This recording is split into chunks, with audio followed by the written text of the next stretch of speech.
Hey, Dan with 3D Auto Repair. Today we're looking at a 2014 Dodge Ram 2500. The vehicle came in with the steering wheel upside down.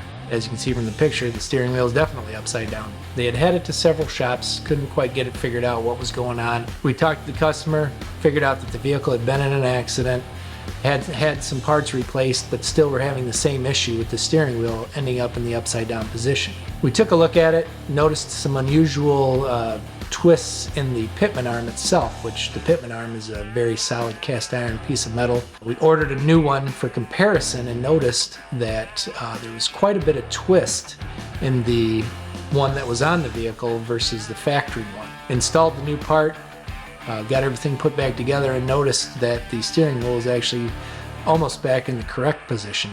Vehicles that have been in an accident can come up with some strange things that you might not notice without some experience. At 3D Auto Repair, we do have extensive experience in suspension diagnosis. So if you have a vehicle that is having some unusual problems and maybe you've taken it to a shop or two and they can't quite get it figured out, please feel free to give us a call. We'd be happy to take a look at it with you, see what we can get figured out, and make a plan to get the vehicle back into the proper operating condition. So if you need something done like that, please feel free to give us a call. My name is Dan. Thanks for watching. I look forward to seeing you at the shop. Thanks for watching the video. Please share the video so other people in your situation can get the information.